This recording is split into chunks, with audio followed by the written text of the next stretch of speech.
Là, vous abordez un match face à Albi, qui est un gros de la poule. Vous, l'équipe, vous avez eu, on va dire, un petit trou d'air là, contre Suresnes. Comment vous êtes repris au niveau du groupe?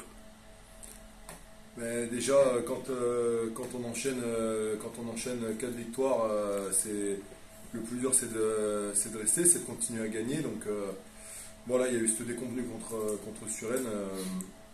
Maintenant, on est capable de switcher et de se rendre à Albi avec l'ambition de montrer un tout autre visage contre, comme tu dis, une grosse équipe de la poule. Après, voilà, que ce soit toutes les équipes de la poule, ça sera compliqué de se déplacer. Et on l'a vu, de recevoir. Donc voilà, tous les matchs sont importants. Albi, c'est une équipe qui joue plus devant qu'à l'arrière, qui a un gros groupe à l'avant. Est-ce qu'il y a une préparation différente, une façon de l'aborder différemment, toi qui es en deuxième ligne? Nous, on sait que dans le combat et sur les phases arrêtées touche mêlée, effectivement, ils vont imposer du poids.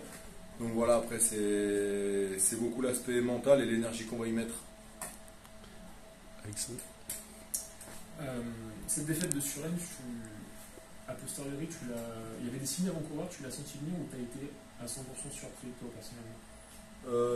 Non, il n'y a pas de signe avant-coureur. On avait fait une belle semaine d'entraînement avec tout le groupe qui travaillait très bien, que ce soit ceux qui étaient remplaçants ou l'équipe qui commençait. Donc non, il n'y avait pas de signe avant-coureur. Après, comme je disais tout à l'heure, c'est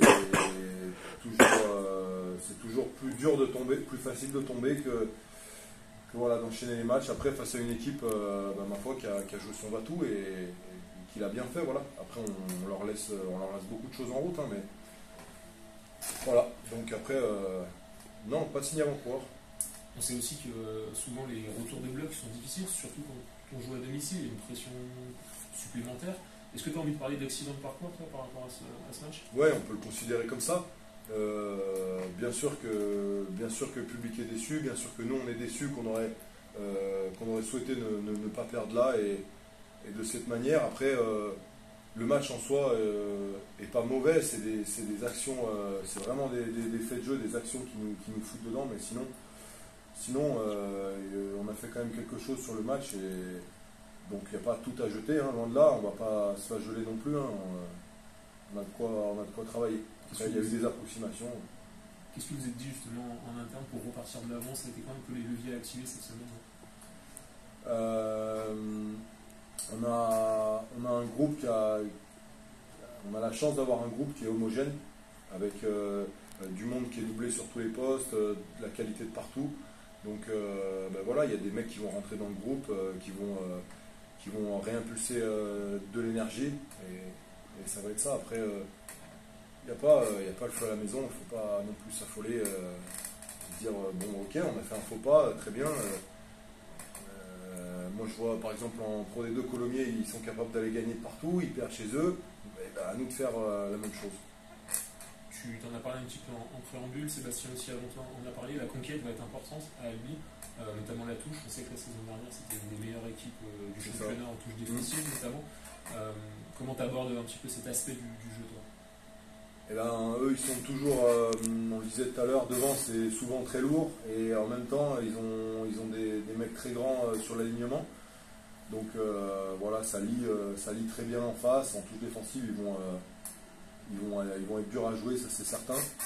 Après, on a travaillé cette semaine pour les contrer, pour avoir autre chose.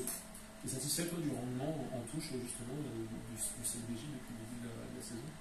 On a bien amélioré à l'intersaison et après c'est une partie de notre boulot devant qui demande beaucoup de travail et qui ne se fait pas du jour au lendemain. Donc on travaille tout le temps, toutes les semaines on travaille, on a tout le temps des axes d'amélioration, mais oui, après je pense que le jour où il y aura vraiment ce déclic, où tout le travail qu'on fait sera bien acquis, on est déjà pénible en touche, mais on peut l'être plus. C'était quoi les points à améliorer par rapport à la saison dernière? Sans rentrer dans les détails, on avait peut-être des annonces un petit peu compliquées ou qui changeait un peu trop de match en match, peut-être pas assez de continuité, voilà. Donc ça peut perturber de réapprendre des nouvelles touches toutes les semaines. Voilà. Après, il y a beaucoup de techniques aussi sur les lifts et sur les pieds. Voilà. J'imagine aussi que l'apport de garçons comme Robin Gascou ou John Poku a été important. Bah, voilà, avec John, on a beaucoup de hauteur.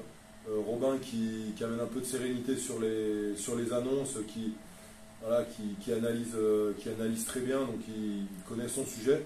Donc effectivement, c'est que des plus. Même Théo. Bien sûr. En fait,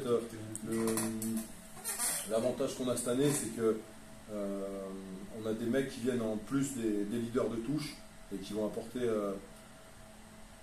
leur plus-value et qui vont permettre d'avoir plusieurs personnes à mettre sur le rôle de leader de touche. Tu fonctionnes un petit peu général de l'équipe, toi tu as l'impression que cette saison ton rôle de capitaine a évolué par rapport à la saison dernière ou tu es dans une droite ligne de ce que tu faisais avant? Non, il n'y a pas.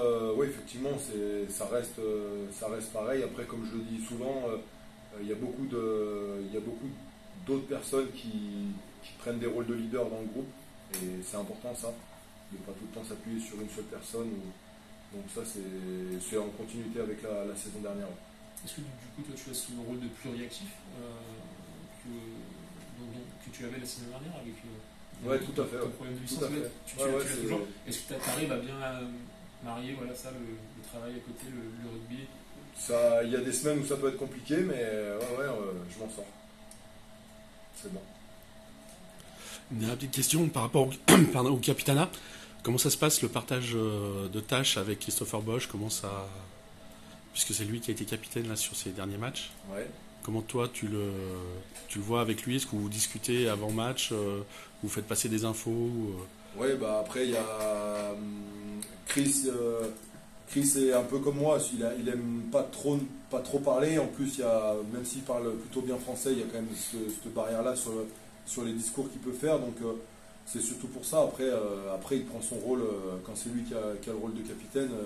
Il prend son rôle d'exemple et voilà. Les anglo-saxons ils disent lead by example, et bah c'est ce qu'il fait, quoi. D'accord, merci. C'est vrai que de l'extérieur on n'a pas trop vu venir cette nomination de Chris Bosch en tant que vice-capitaine. Pour toi, à l'intérieur du groupe, c'était quelque chose de plus naturel? Vous le sentiez? Ouais, Chris, ça fait 5 saisons qu'il est là, donc il n'y a aucun problème avec ça. Il est toujours, tu l'entends pas trop, mais sur le terrain, il s'envoie toujours comme un fou, donc il n'y a aucun problème. Pour moi, il est légitime comme d'autres joueurs peuvent l'être, mais lui, tout à fait, ouais. Aucun problème. Merci.